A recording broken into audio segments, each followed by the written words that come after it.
And now and then, I remembered that I was in the Peace Corps. That gave me an odd feeling. I disliked the idea that I was with an outfit, and I rejected the suggestion that I was an American official working abroad. I've never been easy with the concept of the Peace Corps as an example to spineless Marxists, and the implications of fresh-faced youngsters wooing third worlders away from communism.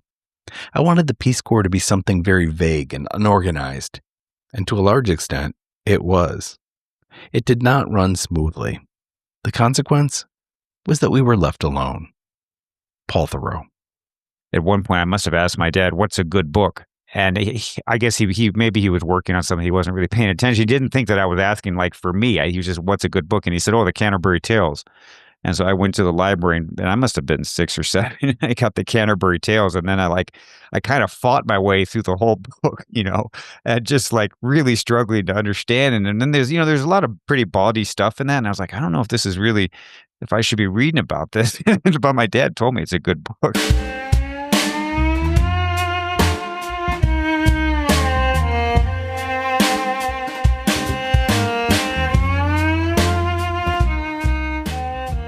Peter Hessler knew from a young age that he wanted to be a writer. He was also vividly aware that he needed something to write about. It turned out that that thing was China, the subject of later books and articles. He was among the first groups of Peace Corps volunteers allowed into China, and later recounted in the New Yorker Peace Corps' exit from China. And he knows this much: it is better to be there than to be absent. I'm Christopher Wurst, and this is Soft Power. Powerful. Soft Powerful. Powerful stories. Powerful. Soft Powerful stories. I grew up in Columbia, Missouri, which is a fairly small city in the middle of Missouri. So I think when I grew up, it probably had about 50,000 people, and it's pretty far from a real city. We're about 2 hours from Kansas City or St. Louis. So in some sense, it was quite isolated, but it was a university town. The University of Missouri is there. There's people coming through all the time. So there is a little bit of a sense of the outside world, more than you would have in most small places in the Midwest. Missouri in that time, you were either a Cardinals fan or a Royals fan in baseball, and I was a Royals fan, and so George Brett was the best player, and everybody followed Brett closely. My father I'd been born in Pittsburgh, actually, so my father went to grad school, and he always talked a lot about Roberto Clemente, another great baseball player, Puerto Rican. I read a lot about Bob Gibson, who was, a great pitcher with the Cardinals. I thought a lot about athletes, and I was fairly athletic. I did sports. We lived less than, about half a mile from the public library. And, Missouri's hot. We didn't have air conditioning in the home. The library had air conditioning. So in the summer, we'd spend a lot of time there. You could just walk half a mile and read. And so it was very undirected. I didn't have people telling me what to read or limiting me in any way. And I just would go to the library and find books and read. And I read quite widely as a kid. When I was a sophomore in high school, I had an English teacher named Mary Racine, who was an excellent teacher, and she sort of recognized that I had some talent in writing, and she encouraged me to think about becoming a writer, and that really connected with me. And so from that age, I decided that's what I wanted to do. In a way, my parents are quite provincial. They weren't that interested in the wider world. We didn't get in, the New York Times or, the New Yorker or in any of these sort of publications like that. It was very much focused on Columbia, Missouri. But we did have one experience that had a big impact on me. My father did a sabbatical in Sweden when I was in second grade. And we lived there for about 9 months or so. And I actually learned Swedish and was in a Swedish school, and became quite fluent. And later then, basically forgot the language, right, as you can when you're a child. But that experience, I think, had a pretty big impact on me, and that I think I understood that I liked that process of learning the language. I think I recognized that I was good at it. Unfortunately, I didn't get the kind of encouragement or support to keep doing that, and so I should have been learning Spanish in high school, and I didn't do any of that. And so it sort of went dormant, to be honest, and I didn't grow up thinking about having a life in the outside world. it wasn't really until I went to college that those ideas started to come about. And I think part of it was, I went from Columbia, I went to Princeton University, and nobody that we knew of from my high school had gone there. I didn't know anybody there. So that felt kind of like a foreign country, to be honest. And it made me feel very provincial. I felt, like a public school kid from Missouri. I didn't grow up with a lot of money, so I didn't even have a passport in high school and in college, never traveled overseas. And my parents certainly did not, they didn't really encourage it. I don't think they were that big on the idea of having a kid way overseas. Although the one thing that is true is they did speak very positively about the Peace Corps. And this is really true of many Catholics of their generation. My parents were, born in the 40s. And so John F. Kennedy was a big deal for them. They were a little too old to join the Peace Corps when it got started. They were starting to, they were having kids by 1966. But they always talked about that as a really positive thing. And if somebody that we knew had been a Peace Corps volunteer, they'd always say, "Oh yeah, I thought that he was in the Peace Corps, she was in the Peace Corps." It was so that was a value that they had. I wanted to be a writer. I wasn't sure what kind of writer. And in college, I was mostly doing fiction. I think I saw myself as somebody who was going to be a novelist and a short story writer. But I did start to tinker with nonfiction, certainly by the end of my college years. As a writer, you need material. It's kind of like my teacher at Princeton was John McPhee, and he often tells a story that because when he was an undergraduate at Princeton, he wrote a novel for his thesis, and he wrote this novel about something about his childhood and being a young guy, and he one of the teachers who read it and gave him a grade on it said, "Well, you've shown that you know how to saddle a horse. Now you got to go out and find a horse." And it's kind of true, right? I felt like that at the end of college. Like I was technically getting pretty solid as a writer. I had a pretty good sense of language and a sense of how to put a story together, but you got to get your material. And I didn't feel like I had it. I was not one of the ones who was really idealistic about saving the world or ending poverty or anything like that. I think in some ways, maybe my generation was also less idealistic, to be honest. Like it was a certain moment. I've written about this in a couple of places. Like I joined the Peace Corps in 1996. The Cold War was over. The U.S. had won. The world was peaceful, basically, in our eyes. And this was, that was the end of history, right? The Fukuyama book and all these sort of things, that this sense that we're no longer in these great crises, everything's moving forward. And I think that was, it wasn't like I was reading that stuff, but I think it was part of the ethos of the time.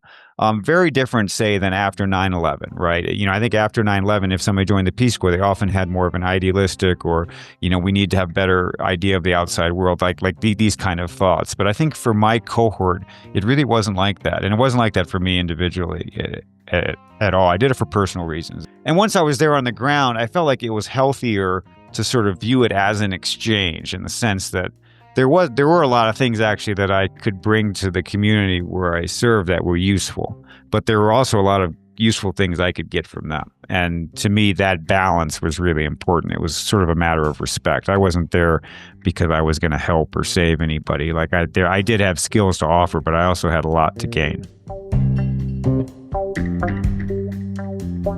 I applied to the Peace Corps at the end of college, and I was going to go to Africa. But then I got a scholarship to go to Oxford. So I pulled my Peace Corps application and went to Oxford for 2 years. When I went home from England, actually, I went home to the east instead of going back, just flying across the Atlantic. So I flew to Prague. And then from Prague, I just kind of bought tickets step by step. And then I wanted to go to Asia and just keep going east. And so I took the Trans-Siberian from Moscow to Beijing, just went to the train station and bought a one-way ticket to Beijing, which was like $600 or something on the train, 6-day train trip. We arrived in Beijing and I was really kind of grabbed by it. There was just a real energy there. It wasn't that easy, but yeah, I could just tell like stuff was going on. Like you could tell people were motivated. Things were happening. I hadn't been aware of this and I hadn't really thought about it. And so by the end of that trip, I had kind of made a decision that I want to try to find a way to go back there. And then I started looking into the Peace Corps and I realized that they had just started a new China program. It took them a long time to get in there. It was a big diplomatic process, right? Because the Chinese, they were proud and they didn't want this organization there that's representing the American government. They also had a lot of propaganda against the Peace Corps during the Mao years, saying that it was a tool of American imperialism, a tool of capitalism, which, is not entirely wrong, right? I mean, it is, it's a type of soft power. And the Peace Corps grew out of that, The Ugly American, the famous book about how America was losing the Cold War at the grassroots. So the communists were aware of this. They knew this history. Some of them were not very excited about having the Peace Corps in. The Peace Corps really had to negotiate hard. The State Department had to negotiate hard to get them in there. And they got them in 1989. They were training, and the massacre happened, and that was it, obviously. You couldn't send volunteers there. They canceled the program, and then they restarted it finally in 1993. They sent the first group of volunteers there. So I went there in 1996, and I was part of the third group of volunteers. And we just had 14 people. I mean, they kept it very small because the Chinese they weren't sure if they were into this idea. There was actually no formal country agreement. It was the only Peace Corps country in the world where there was not a real agreement between the two countries. And they didn't call it the Peace Corps. They used it, they called it 美中友好志愿者, which is like the U.S.-China friendship volunteers. They kind of gave it this euphemistic name because Peace Corps was tainted in Chinese. And we were sent to Sichuan province partly because that's where Deng Xiaoping was from. It was his home province, and they knew that would be one way to say, hey, we want to send our volunteers to this place where your premier came from.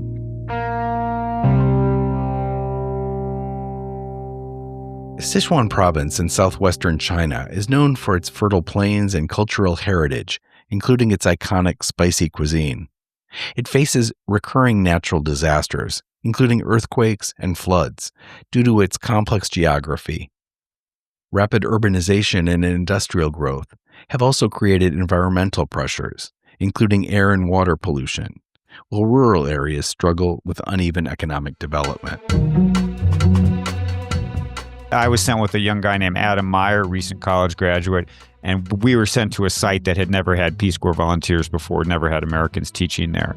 And so we were the only foreigners on that campus, but we were sent there together. And so those relationships were really intense. I mean, they were kind of like marriages, and some of them really exploded spectacularly. There were some cases where I know some volunteers who never talked to each other. It's tragic, like after 2 years of being in this little place, they left and they never said one word to each other. With Adam and me, we were really well suited to, I think each of us was well suited to the job, but we also our personalities worked well together. We were quite different in a lot of ways, but in good ways. And so we kind of, I think, strengthened each other. And so yeah, you were given a teaching job. That's it. And actually what they told us, for the summer, they actually paid for us to study Chinese if we wanted to. I went to the foreign language universities in Xi'an and studied Chinese. It was a great opportunity. But that sort of shows the difference. That was the only country in the world where they did that. Every other country, you would find a project in the summer to do. But in the communist system in 1990s in China, you were not going to just be wandering around finding, useful things to do. So we were assigned to universities. Almost all of us were at teachers' colleges. So we were training young people, English majors, who were then going to go off to middle schools and high schools and teach English to Chinese, mostly in rural regions. And so this was part of what was going on was this huge expansion of Chinese education, kind of across all levels. They were trying to improve their education system. This was, the country was coming out of poverty, and the region that we were in, Sichuan province, had been quite poor. And most of the people that I taught were really from poor backgrounds. And some of them had really known malnutrition at some level during their childhood, but they were now in college and they were becoming educated people. They were becoming city people. So this was a transition that almost immediately I was aware of this. Now we look back on it, we see this is like a really important historical moment in the development of China, but you really could feel it on the ground. Like you could tell this is kind of a special group of people. I remember probably a month or two into teaching, I was like, yeah, these are really remarkable kids. The transition that they're going through is not something that most people experience. We were monitored very closely. It was a politically sensitive job, and the Peace Corps made that very clear to us. You were going to be watched here, and be careful. You could see your letters were opened when you received things. I used to send discs to my parents with long letters, and and they received one of them, and a big section had been removed. So they had actually gone through the computer disk, which shocked me. And it was I'd been writing about something that was somewhat sensitive in that. So, there were lots of signs, and my parents sent me clippings, and once something had been cut out of the clipping that they sent me.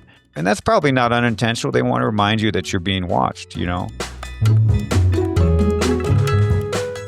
the first Americans in this city, and that's a different level of observation. Like I can remember one time Adam he must have been in town walking, or we spent a lot of time wandering around talking to people, and he was near one of these barber shops, and somebody's like, oh, come in, get your hair washed. They used to do this thing because it was hot, in Sichuan, and you'd pay like 50 cents or whatever, and they'd wash your hair. And so he's like, whatever. He went in and did it, didn't think anything of it. And then the next day, like I was in another part of the city and talking to a friend of mine. He's like, oh, I heard you got your hair washed yesterday. I was like, what are you talking about? He's like, yeah, you got your hair. I was like, I didn't get my hair washed. And I was totally confused. And then I went back and Adam's like, oh yeah, that was me. Like, but the word had already spread throughout the city of like 200,000 people. Oh, the foreigner got his hair washed. It's just like people were keeping track of you in all kinds of ways, but the government was, but of course, just the average people were curious. None of us had like any kind of real relationship with a Chinese woman or man, like nobody had a romantic relationship in our Peace Corps group. But I wasn't interested, to be honest. Like it felt too intense. Like there was too much attention, and so I felt like I had my hands full as it was. I was teaching and we had these textbooks on American culture that our students were given, and they were just full of the worst kind of nonsense you can imagine. I mean, the textbook on social problems had this huge section on homosexuality and how Americans become gay because they're adventurous and they're bored, and so they want to explore something new, and capitalism makes them just crazy stuff, right? And your students, and you're trying to tell them this is not true, and the students are like, no, it's in the book, and so and they had stuff like on college life. They had a section on college life, and it's all like, in 1987, three students were raped on the University of South Carolina. It's like, well, that probably happened. I can't tell them that's not true, but is that really what college life is like in America? Like, is this the first thing these kids need to know? So you were aware, of the ways in which propaganda had settled into people's minds, and I didn't want to contribute to that, right? So I did feel that kind of responsibility, even though I never thought of myself as a patriotic person. I was like, yeah, no, I need to do a better job than this material of representing where I come from. And also my own actions are giving them an impression. I mean, that was just like who you were was who Americans were. There's another pair of volunteers at a different city, and one of them was left-handed, and that's a big deal in China. Nobody's left-handed in China. You can't be left-handed. And anytime they see somebody write on a chalkboard in left-handed, you can just hear this murmur go through the classroom. Because when you write Chinese characters, like there's a stroke order, and if you did it with the other hand, you'd be pushing instead of pulling, and so it's totally non-negotiable. But I remember at one point he asked them what percentage of Americans are left-handed, and they said 50%. Because they had two volunteers, one's left-handed. So Adam and I used to joke about it because we were both like quite athletic. We were good basketball players, and of course I was like 5'9", but I was like big on that campus. I was like Magic Johnson. I was like a point guard with height, So just like you go in these games and you're like, my God, that guy's so big, and then he can dribble, And it's really funny because I'd been like kind of a mediocre basketball player in America. But that was their impression. They just thought all Americans are like these really athletic guys, and but if they'd had two other volunteers, they would have had a totally different impression, right? Like they could have had two guys who were just, I don't know, into music or something, and that's what they think all Americans are. The classroom was initially the most welcoming place, and I felt immediately comfortable there. I mean, I think China is an easy place to teach. There is such a respect for education. The students, especially in that era, they're just incredibly hardworking. These were, kids who were growing up on farms of half an acre, subsistence farming, real poverty. The parents were often illiterate. They were grateful to be there. We didn't even give grades for most things. I mean, we realized that pretty quickly.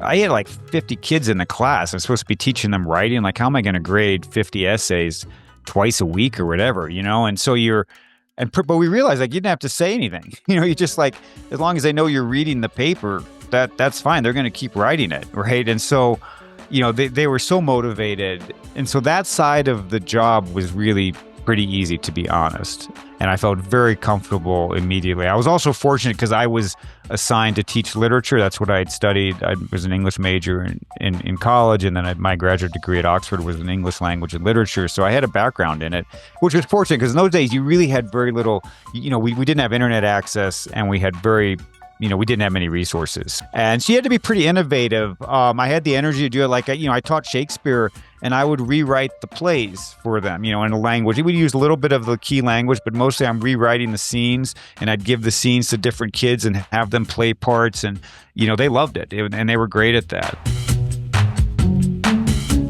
It became clear quite early that the college wanted to keep us isolated. Like, there was another teacher the only teacher who really had good spoken English was this young guy. He's exactly my age. And he invited Adam and I over to make dumplings quite early on. And we did. And he was just really engaging, and we liked him.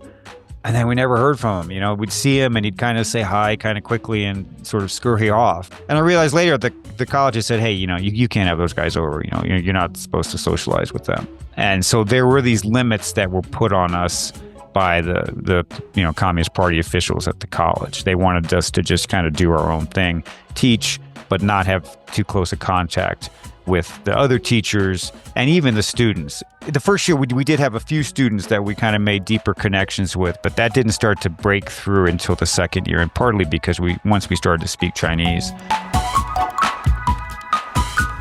When they cut us off from these relationships on the campus, I just accepted it. I was like, I'll find friendships in town. I got to work on this on Chinese. And I just worked really hard, especially my second semester, on studying Chinese. And by the end of that semester, I was somewhat fluent.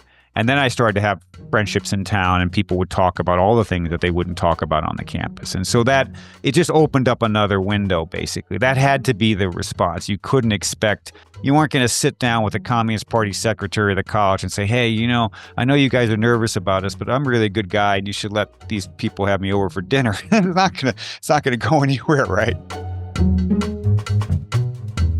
I definitely went there thinking, hoping that I was going to become a writer. I was still thinking more that I was going to be a fiction writer. And I was writing short stories. I remember my first semester, I was writing short stories, but still actually set in Missouri and based on things from my previous life. And I remember at one point I finished a story that I think was a pretty good story. I think it may be the last fiction I ever wrote, actually. But it was a pretty good story. I remember finishing it and thinking, yeah, this is pretty good, but why am I writing about Missouri when all this stuff's going on around me? Like, I'm in this place and, in Sichuan province, and there's all kinds of interesting things.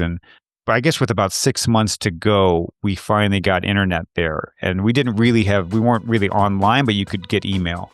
And so I sort of opened up lines of communication with people in the U.S. again. And one of them was that teacher, John McPhee.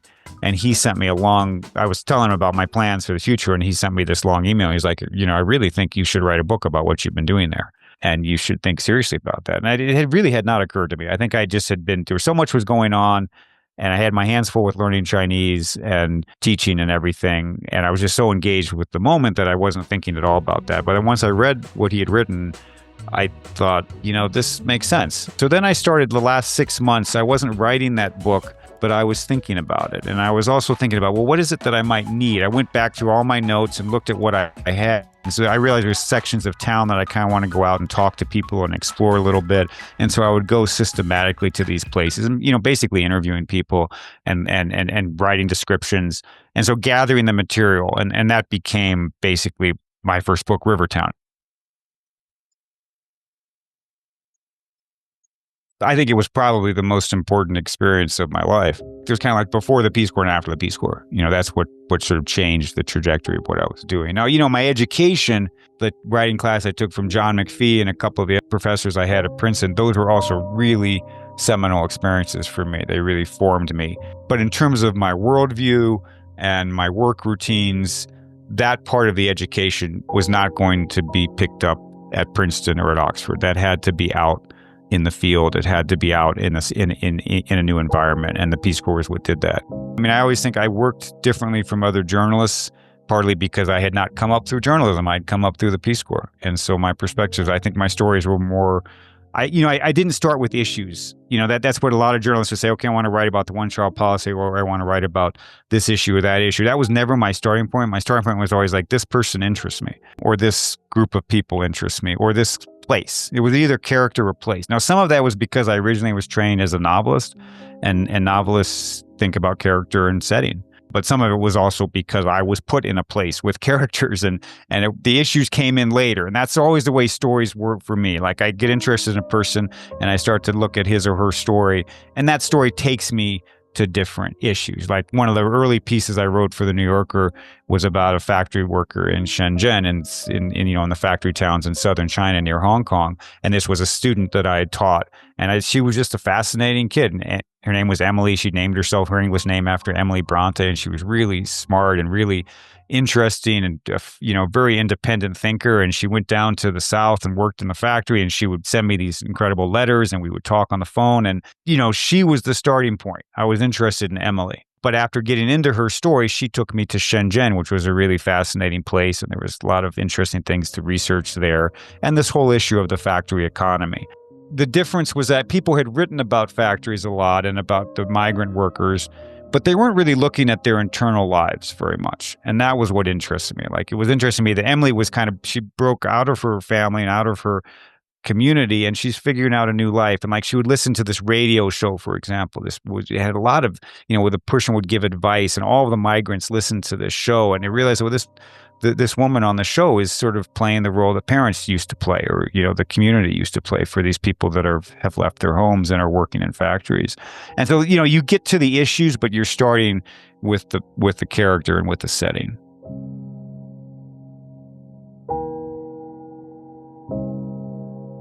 What is lost without the Peace Corps in China? Yeah, I mean, the Peace Corps was an incredibly inexpensive and effective way for Americans to have people on the ground in China, but also to learn about China. As I said, my Peace Corps group was 14 people. It was a small group.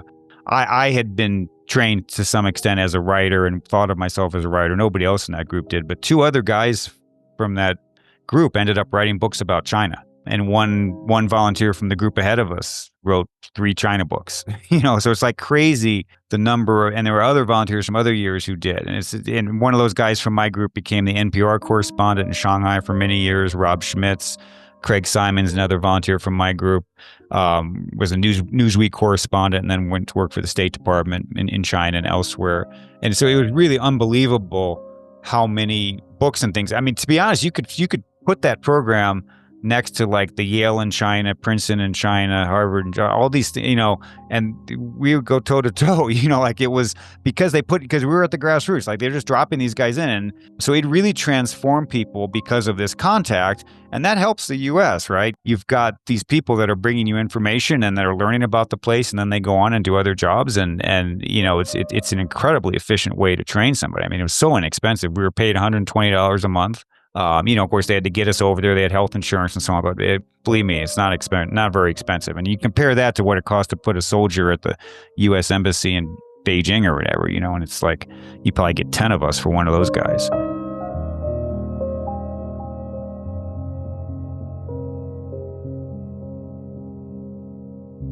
It's just incredibly short-sighted. They pulled out in 2020. This is actually before the pandemic really hit, so that wasn't the reason. And their whole thing was that we shouldn't be helping China. China can help itself. It's not a poor country. We shouldn't, it's a confusion, right? They think the Peace Corps is a development organization. Peace Corps is not involved in poverty alleviation. That is not, and you can read, mission statement and their goals and everything. That's not what it's doing. And in China, it was a place where it was, so hard to get people in places like Sichuan, and so hard to get Americans in these places. It was really a special thing. That's why we developed all these, these sort of instant experts, because very few people could go to those places and live, the way we were living. And I think there is this idea that they're just, these countries are just sucking things out of us. But, this is where we are now, right? So now you get the Chinese, generally they have about 300,000 Chinese students in the U.S. I think last year we had 700 Americans studying in China. You get 300,000 versus 700. Well, what do you think is going to happen? What's how are you going to learn about this place? Or enrollments at many universities in Chinese are dropping. So where's your next generation of China experts? Who's writing Rivertown now? Nobody is, right? Because they're not on the ground. We're not sending people there. Somebody can't go through and have the experience that I had in 1996 right now in China. Now, some of that is because the Chinese government has made it harder to do that, no question. It's a more repressive moment, but it's also partly because we are not working at getting people over there, getting them the foundation, finding ways to get people on the ground.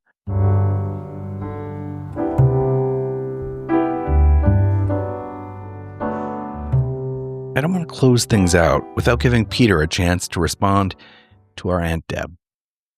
We obviously need to have an incredibly strong military.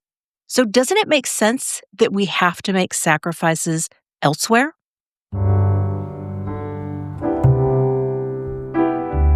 Yeah, I mean, I think this has become a very common, idea in the U.S. now. We need to just fix our own problems and no longer be involved in the world. It's unrealistic. It's delusional. But of course, nobody ever says, let's pull back our military.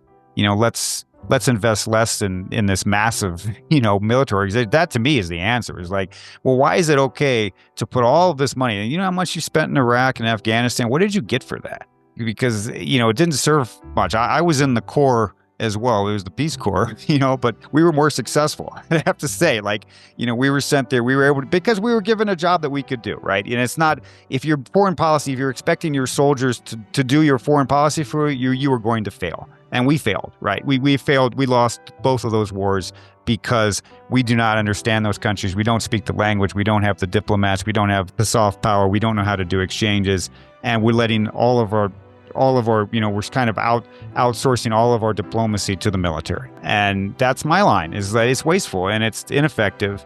And you can do it better and cheaper doing it the way that people like us did it in China. And you need to learn about these countries. And to be honest, and when you're dealing with China, so also our view on China right now is it's going to come down to a war against China over Taiwan or whatever. It's that's probably not the way this works.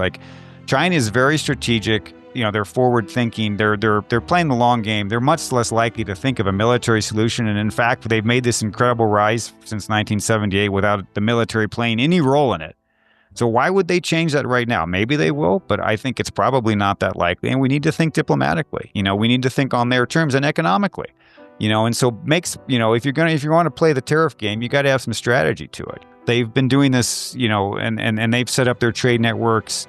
They've been more active. They have more people that speak English, that know how to research the United States, that they understand how the markets move. If you want to go up against them, you got to bring your A game. But I know that because I live there, spent a lot of time researching. I had my kids in a Chinese school. Ask my kids, right? They were in 3rd and 4th grade in Chinese school. Is that easy? Compare it to an American school, and they'll just tell you it's night and day. Again, you're going to go to China, you got to bring your A game. We haven't been doing that. And the truth is, you look at the Peace Corps, and that is something that Americans are good at. You could take Adam Meyer, this kid who grew up in Minnesota, and me, the guy from Missouri, and drop us into China, and we did those jobs. We figured out how to do them. We made connections. We learned the language. It's actually a lot harder for Chinese to do that, to be honest. Their culture is less open. There's less of a tradition of that. If you took the 2 equivalent Chinese from the provinces and dropped them into American cities, it's going to be harder for them to kind of to build those networks and build that expertise. This is a strength we have, and we should be capitalizing on it.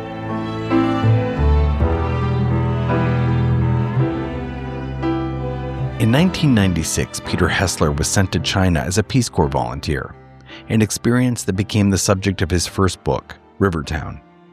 After moving to Beijing, Hessler became the New Yorker's China correspondent, and with an oracle of bones and country driving, he completed a trilogy of books about China. In 2011, Hessler moved with his family to Cairo, where he wrote about the events of the Egyptian Arab Spring. In 2019, Hessler returned to China, teaching at Sichuan University during the pandemic. His most recent book, Other Rivers, is about his time in Sichuan. He lives with his wife and 2 daughters in southwestern Colorado. To learn more about Peter Hessler, go to his website, peterhessler.com. Thank you so much for listening. We appreciate it. If you haven't followed us already wherever you get your podcasts, please do so. Please leave a rating. It means a lot. And not only that, but it helps get those algorithms moving this show to the ears that need to hear it, or that we would like to hear it. You can find out much more by visiting our website at softpowerfulstories.org. There you can learn more about our guests, see pictures of them in action, find out the music that we use, and, of course, leave feedback. We would love to hear from you. Our show's logo was designed by Kate Furby, and my friend Kathy Zilski voices dubious Aunt Deb, who, of course, she is nothing like, but she does it perfect. My name is Christopher Wurst. I'm the host and producer of Soft Powerful Stories. Until next time.